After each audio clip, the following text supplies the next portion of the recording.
మనం ఏదైనా పని చేసేటప్పుడు ఫస్ట్ మన ఇంట్లోళ్ళు మనం నమ్మాలి. మనం ఏదైనా పని చేస్తామని బయటికి పోయినప్పుడు కూడా ఇంట్లోళ్ళు చెప్తారు. "అరే! ఫస్ట్ నువ్వు ఇంట్లో ఈ పనే చేస్తలేవు. నువ్వు బయటికి పోయి ఏం చేస్తావు? ఎట్లా చేస్తావు? అసలు నీతోటి అయితదా?" అని చెప్పి మాట్లాడతారు.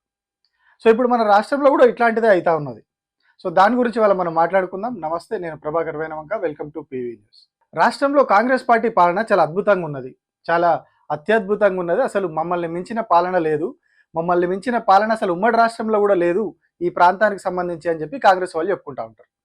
ప్రతి సభలో, సమావేశాల్లో, అధికారిక మీటింగ్ అయినా, ప్రైవేట్ మీటింగ్ అయినా ఈ వ్యాఖ్యలు మనం రెగ్యులర్‌గా చూస్తా ఉంటాం. ముఖ్యమంత్రి గాని, కాంగ్రెస్ వాళ్ళంతా కూడా.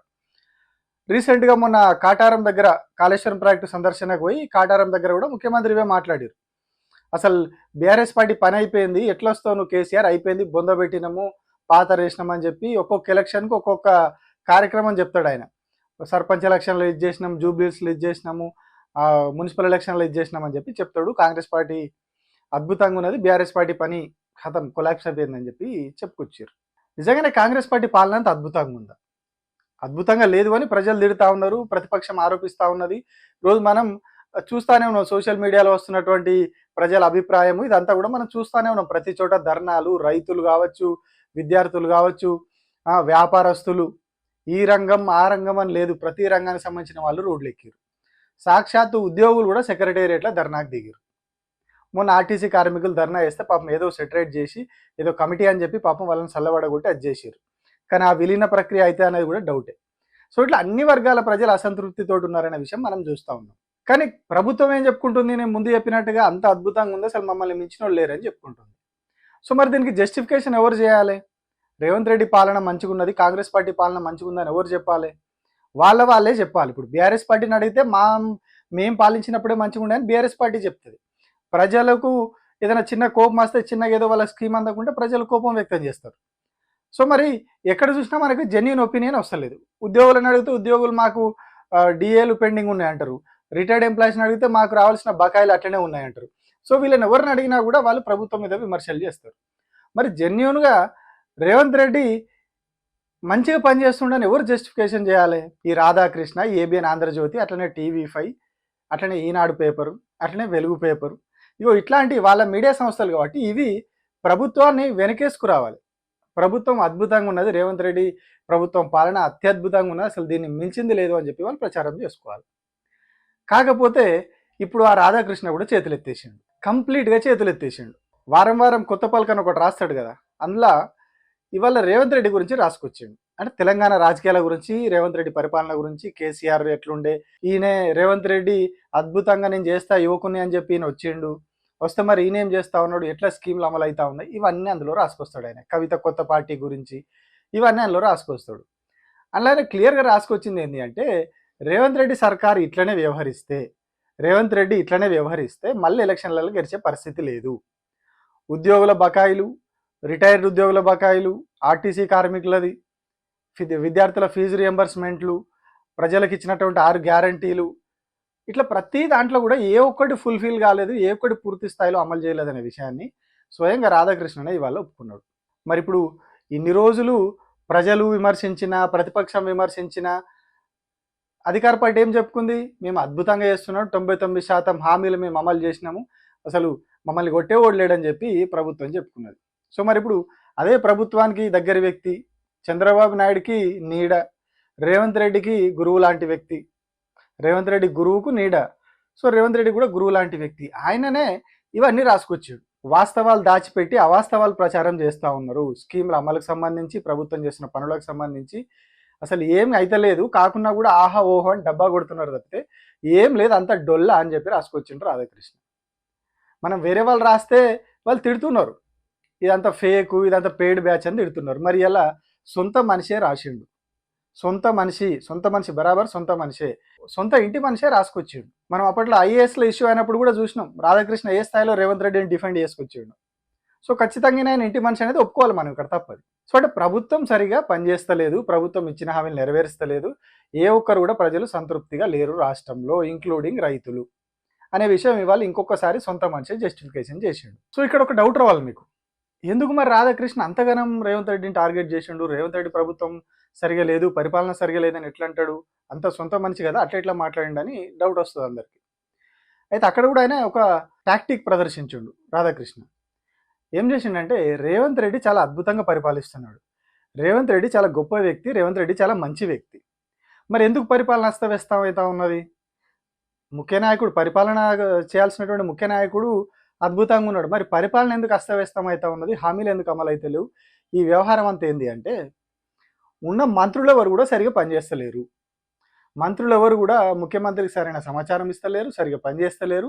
ఏది కూడా ప్రాణాల మీదకి వచ్చిన దాకా ముఖ్యమంత్రికి చెప్తలేరంట. మీకు నవ్వొస్తుంది, కానీ నవ్వకండి, నవ్వు ఆపుకోండి.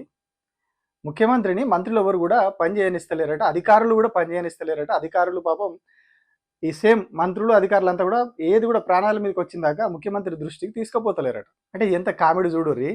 రాధాకృష్ణ డిఫెండ్ చేయడంలో ఎంత విమర్శించినా మళ్ళీ అంతే ఆయింట్మెంట్ రాసుకొస్తాడు పక్క నుంచి. చాలా అద్భుతంగా ఉన్నది, కానీ ఇక వీళ్ళేదైతే తప్పు. ముఖ్యమంత్రి చాలా అద్భుతంగా పనిచేస్తున్నారు, కానీ ఇగో ఈ మంత్రుల టీం అంతా కూడా సరిగా సహకరిస్తలేరు. గతంలో కేసీఆర్ టైంలోనేమో మొత్తం సీఎం ఉన్నటువంటి కేసీఆర్ సెంటర్గా పరిపాలన నడిచేది, అన్నీ ఆయననే చూసుకునేటోడు. ఇప్పుడేమో మొత్తం వికేంద్రీకరణ అయిపోయింది, ఎవరికి వాళ్ళు ఏమన్నా తీరన్నట్టుగా వ్యవహరిస్తున్నారు, ఎవరికెవరు కోఆర్డినేషన్ లేదు, పట్టించుకుంటలేరు. ముఖ్యమంత్రి ఏం చేద్దామని ఉరికినా ఆయన నురకనిస్తలేరు వీళ్ళు అని చెప్పి రాధాకృష్ణ తన బాధనంతా వెళ్ళగక్కి సేమ్ మళ్ళీ బాధాకృష్ణ అయిపోయాడు. మంత్రులు సరిగా పనిచేస్తలేరు, మంత్రులు ముఖ్యమంత్రికి సహకరిస్తలేరు అని కంప్లీట్గా మంత్రులందరినీ టార్గెట్ చేసుకుంటూ రాసుకొచ్చాడు. అంటే ఈ సమాచారం ఎవరిస్తున్నారు ఆయనకి? రాధాకృష్ణకి ఈ ఇన్ఫర్మేషన్ ఎవరిస్తున్నారు? మంత్రులు సహకరిస్తలేరని, మంత్రుల మీద నెగిటివ్గా రాయమని, మంత్రులు ఎవరు పట్టించుకుంటలేరు, ఏ ఇన్ఫర్మేషన్ కూడా ఇస్తలేరు అని చెప్పి ఎందుకు ఎవరు అది చేసిర్రు? వాస్తవానికి మొన్న ఆర్టీసీకి సంబంధించిన ఇష్యూలోనే అసలు రవాణా శాఖ మంత్రి పొన్నం ప్రభాకర్కు తెలియకుండా ముఖ్యమంత్రి అధికారులకు ఆదేశాలు ఇచ్చి కొన్ని నిర్ణయాలు తీసుకున్నారని చెప్పి ప్రచారం జరిగింది. అసలు ఈయన నోటీసులో లేకుండానే కొన్ని ఆ కమిటీ ఏర్పాటు ఇవన్నీ జరిగిపోయినాయి. అందువల్లనే పొన్నం ప్రభాకర్ ఇనిషియల్ టైంలో జోక్యం చేసుకోలేకపోయాడు.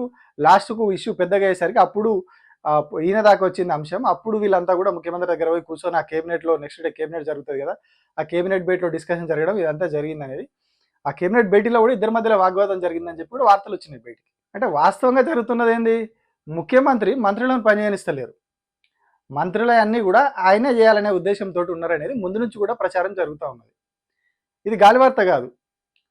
మంత్రి కోమటిరెడ్డి వెంకటరెడ్డి చెప్పిర్రు, అసలు నేను సినిమాటోగ్రఫీ శాఖను పట్టించుకుంటలేను, అక్కడ ఏం జరుగుతుందో నాకు తెలియదు, సినిమా టికెట్ల ధరల పెంపుకు వచ్చినటువంటి ఆ మెమోకు నాకు సంబంధమే లేదు, ఎవరు ఇచ్చిరో నాకు తెలియదు అని చెప్పిండు సినిమాటోగ్రఫీ శాఖ మంత్రి. ఆయనని చెప్పిండు నాకు తెలియదని. మరి ఎవరు చూస్తున్నట్టు ఆ శాఖని? సో అదైపోయింది. ఇక పొల్యూషన్ కంట్రోల్ బోర్డుకు సంబంధించి ఇంకొక అంశం, ఆ డక్కన్ సిమెంట్కు సంబంధించినటువంటి అంశం కూడా చూసినాం మనం. ఏకంగా తుపాకులు ఎక్కువ పెట్టి సీఎం ఇంటి వెనకాలనే పెద్ద వ్యవహారం నడిచిందని చెప్పి అప్పుడు ఒక గందరగోళమైంది, కొండా సురేఖ కూతురు చేసినటువంటి ఆరోపణలు చూసినాం. అంటే ఆ మంత్రి చెప్పిండు, ఇక్కడ ఈ మంత్రిది వాళ్ళ కూతురే చెప్పింది. ఇప్పుడు పొన్నం ప్రభాకర్ విషయంలో కూడా సేమ్ అట్లనే ఆయన చేతుల్లో కాకుండా కంప్లీట్గా ముఖ్యమంత్రి చేతుల్లోకి వ్యవహారం నడిచి ఇంత రచ్చ అయింది అనేది ఇంకొక ప్రచారం. సో ఇక్కడ వాస్తవ పరిస్థితి ఏమో ముఖ్యమంత్రి వీళ్ళను పనిచేయనిస్తలేడు మంత్రులని, అన్ని తన చేతిలో తన చుట్టూ ఉన్నటువంటి కొందరు వ్యక్తుల చేతిలో పెట్టేయాలని ఆయన చూస్తున్నారు. ముఖ్యమంత్రి చుట్టూ ఉన్నటువంటి కొందరు చాలా దగ్గర వ్యక్తులు కంప్లీట్గా వ్యవహారాలను చూస్తూ ఉన్నారు అనేది బయట ఉన్నటువంటి ప్రచారం. కానీ రాధాకృష్ణ ఏం చేస్తాడు? దాన్ని కవరప్ చేసుకుంటూ లేదు అసలు ముఖ్యమంత్రినే వీళ్ళు పనిచేయనిస్తలేరు, ఏ సమాచారం ఇస్తలేరు, అటు అధికారులు మంత్రులు ఆయనను పనిచేయనిస్తలేరు అని కవరప్ చేసుకొస్తాడు. అంటే ఇక్కడ మనం ఒక విషయం గమనించాలి, పాలన అస్తవ్యస్తంగా మారింది, ఆర్థికంగా ఇబ్బందులు వచ్చినాయి, రోజు రోజు రెవెన్యూ పడిపోతూ ఉంది స్టేట్ది. ఇదంతా కూడా నిర్ణయాలు ఎవరు ఉంటాయి? ఏదైనా కూడా కేబినెట్కు చీఫ్ ఎవరు ఉంటారు? ముఖ్యమంత్రి ఉంటారు. కేబినెట్ సమిష్టి నిర్ణయం అయినప్పటికీ కేబినెట్కు అధినేతగా ఉండేది ముఖ్యమంత్రి. సో నిర్ణయాలన్నీ కూడా ప్రభుత్వ నిర్ణయాలన్నీ కూడా ముఖ్యమంత్రి నిర్ణయాలు కానీ పరిగణించబడతాయి. ఉమ్మడి నిర్ణయాలు అయినప్పటికీ కూడా ముఖ్యమంత్రి నిర్ణయాలు కానీ చెప్తారు వాటిని. సో అక్కడి నుంచే పాలన జరుగుతుంది, ఏది జరిగినా అక్కడి నుంచే ఆదేశాలు వస్తే ఏం జరిగినా అక్కడి నుంచే జరగాలి. కానీ ఈ వైఫల్యాల వల్ల, ఈ సమస్యల వల్ల ఏం చేస్తున్నాడు రాధాకృష్ణ? సమస్యలు ఉన్నది వాస్తవమే, కానీ దీనివల్ల దీంతో ముఖ్యమంత్రికి సంబంధం లేదు. వీళ్ళంతా కూడా మంత్రులు సరిగా పనిచేయకపోవడం వల్ల ఈ సమస్యలు వస్తున్నాయి తప్పితే రేవంత్ రెడ్డి చాలా అద్భుతమైన వ్యక్తి, చాలా యువకుడు, నవ యువకుడు. అంటే ఒక సామెత ఉంటుంది కదా, కింద పడ్డా కూడా నా కాలే ఉన్నది పైకి అన్నట్టుగా ఏదో సామెత ఉంటుంది ఒకటి. అంటే కింద పడిపోయినా సరే కానీ కాలు మాత్రం నాదే మీదికి ఉన్నది అని చెప్పుకుంటాట. సేమ్ ఇప్పుడు అట్లే ఉన్నది, కింద పడ్డరు కానీ ఈయన కాలు మీదికే ఉన్నది, ఆ మిగతా వాళ్ళు కింద పడ్డానికి కారణం మిగతా వాళ్ళు అని చెప్పి ముఖ్యమంత్రిని ప్రొటెక్ట్ చేస్తున్నాడు. పరిపాలన అంతా ఆయన చేతుల్లో నడుస్తున్నది. కానీ ఇక్కడ మంత్రులు బ్లేమ్ అవుతా ఉన్నారు. మంత్రులు తప్పు చేస్తున్నారనే ఒక ప్రచారం ప్రజల్లోకి వెళ్తా ఉన్నది, ప్రజల్లోకి తీసుకెళ్తా ఉన్నారు. ఎప్పుడు కానీ కేబినెట్ కలిసి కట్టుగా ఉండాలి, కలిసి పనిచేయాలి, కలిసే నిర్ణయాలు తీసుకుంటారు. సో కానీ ఇప్పుడు దానికి విరుద్ధంగా ఈయన మంచోడు వీళ్ళు తప్పు చేస్తున్నారని ఒక ఇద్దరి మధ్యలో ఒక విభజన తీసుకొచ్చారు. అంటే 2.5 ఏళ్లలో వీళ్ళు అన్నిట్లలో విఫలమయ్యారు అనేది స్పష్టమైపోయింది, ప్రజలకు అర్థమైంది. ప్రతిపక్షాలు ఆరోపణ చేస్తూ ఉన్నాయి, సొంత మీడియా కూడా ఇప్పుడు చేతులెత్తేసింది.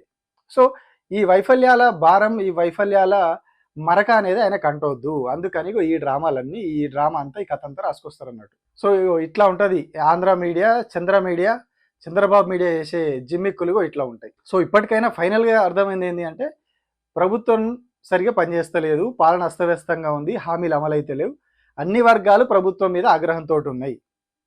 సో నెక్స్ట్ ఎలక్షన్లలో అసలే గెలవది, నేనే 10 ఏళ్ళు ఉంటా 20 ఏళ్ళు ఉంటా అని రేవంత్ రెడ్డి చెప్పుకునేది ఉత్తదేనా? మరి రాధాకృష్ణనే రాసిండు ఉత్తదే అని. ఎవరు గెలుస్తారు, ఎవరు ఓడుతారు అనేది ఇగో ఇప్పుడు దీన్ని బట్టి మనకు అర్థమైపోతా ఉన్నది. ప్రజల్లో ప్రస్తుత ప్రభుత్వం మీద అభిప్రాయం ఎట్లా ఉందనేది స్వయంగా రేవంత్ రెడ్డి మంచిగా చెప్పిండు. ఇక దీనికి ఇంకొకరు జస్టిఫికేషన్ ఇవ్వాల్సిన అవసరం కూడా లేదు. Thank you.